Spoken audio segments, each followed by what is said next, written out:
क्या अब पीओके छोड़ रहा है चीन? अफगानिस्तान ने ऐसा कौन सा खेल कर दिया है जिससे भारत को बड़ा फायदा मिल रहा है? सोने, चांदी, जिंक का खजाना, ये सब कुछ मिलने के बाद भी आखिर पीओके और कश्मीर दोनों में बड़ी हलचल क्यों मची हुई है? वहीं दूसरी तरफ भारतीय सेना ने ये क्यों कह दिया कि अभी कुछ भी कहा नहीं जा सकता है, बॉर्डर में क्या होने वाला है? जानेंगे क्या कुछ चल रहा है जियोपॉलिटिक्स में और हमारे बॉर्डर पे। आइए जानते हैं इन खबरों को विस्तार से। लद्दाख में 50,000 से ज्यादा सैनिक और घातक हथियारों की तैनाती हुई है चीन की तरफ से, तो वहीं भारत की तरफ से भी हुई है। लेकिन अब चीन को ऐसा लग रहा है जैसे कब ये जगह उसके हाथ से निकल जाएगा, खास तौर पर अक्साई चीन। और अक्साई चीन को लेकर जहां अमित शाह ने, हमारे गृह मंत्री ने संसद में बयान दिया था जिसमें कहा था कि हम अक्साई चीन को भी अपना लेंगे क्योंकि वो हमारी जमीन है, वहां पर एक तरीके से लूट मचा दिया है चीन ने। भारत के 40,000 वर्ग किलोमीटर इलाके पर कब्जा करके बैठा हुआ है। ये अक्साई चीन का वो इलाका है जहां बंजर पहाड़ी इलाके हैं, लेकिन इस बंजर पहाड़ी इलाके में अरबों डॉलर का खजाना मिला है और इस खजाने को निकालने में जुटा हुआ है। मात्र 10,000 की आबादी वाला है अक्साई चीन। इस इलाके में चीन ने जिंक का एशिया में सबसे बड़ा भंडार खोज निकाला है। और सिर्फ यही नहीं, अरुणाचल प्रदेश से सटे इलाके में कथित तौर पर चीन को सोने और चांदी के विशाल भंडार हाथ लगे हैं, जिसकी खुदाई की तैयारी में लग गया है चीन। ये भी करीब बताया जा रहा है कि 60 अरब डॉलर का है। इसके लिए आनन फानन में चीन ने अक्साई चीन को तिब्बत और सिंजियांग से जोड़ दिया है और जोड़कर एक सड़क मार्ग तैयार कर लिया है। अब ये जो अक्साई चीन का इलाका है ना, ये पाकिस्तान इकोनॉमिक कॉरिडोर यानी सीपेक के बहुत नजदीक है और सीपेक के जरिए चाइना चाह रहा है कि सिंजियांग को पाकिस्तान के ग्वादर पोर्ट से जोड़ दे ताकि बड़े आसानी से यहाँ से माल उठाकर ले जाया जा सके। नीदरलैंड की नॉर्थ वेस्टर्न यूनिवर्सिटी और नीदरलैंड डिफेंस अकादमी का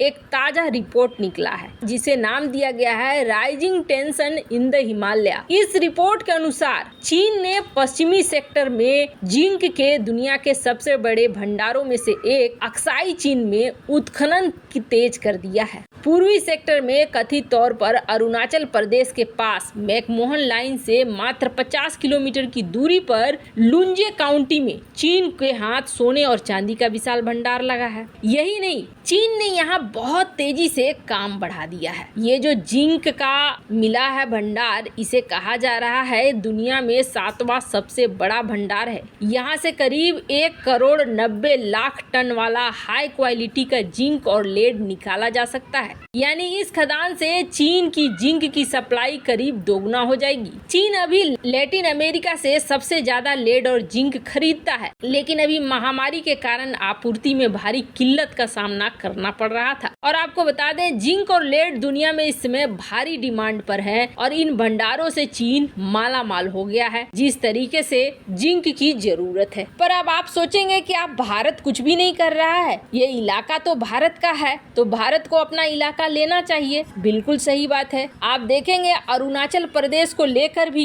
ये चीजें दुनिया बहुत अच्छे से जानती है कि अरुणाचल प्रदेश के जमीन में भी बहुत बड़ा रेयर अर्थ मटेरियल का खजाना है जो अब भारत ने उत्खनन करना शुरू कर दिया है, जिसे चीन अपनी दावेदारी ठोंकता रहता है। पर अक्साई चीन का जहाँ तक मामला है, भारत ने भी इस क्षेत्र में अब बढ़ना शुरू कर दिया है। पहले तो ये जान लीजिए, पुरानी सरकारों ने कभी भी ये ध्यान नहीं दिया कि हम चीन से लगती हुई सीमाओं पर इंफ्रास्ट्रक्चर बनाएं ताकि हमारी आर्मी, हमारे टैंक, हमारे हथियार वहां पहुंच तो सके, तब तो लड़ाई लड़ेंगे। 2019 में भारत ने पूर्वी लद्दाख में 256 किलोमीटर लंबी सड़क बनाई ताकि अक्साई चीन तक भारतीय सेना आसानी से पहुंच सके और इस सड़क का नाम दिया गया दौलत बेग ओल्डी रोड। जैसे ही ये काम शुरू हुआ ना, वैसे ही चीन के रोंगटे खड़े होने लगे और ताक झांक करने के लिए उसे गलवान तक आना पड़ा और गलवान की लड़ाई हुई। लेकिन इस रोड के कारण जहां भारतीय सेना को इस समय में कम समय में बढ़त मिल गई, तो वहीं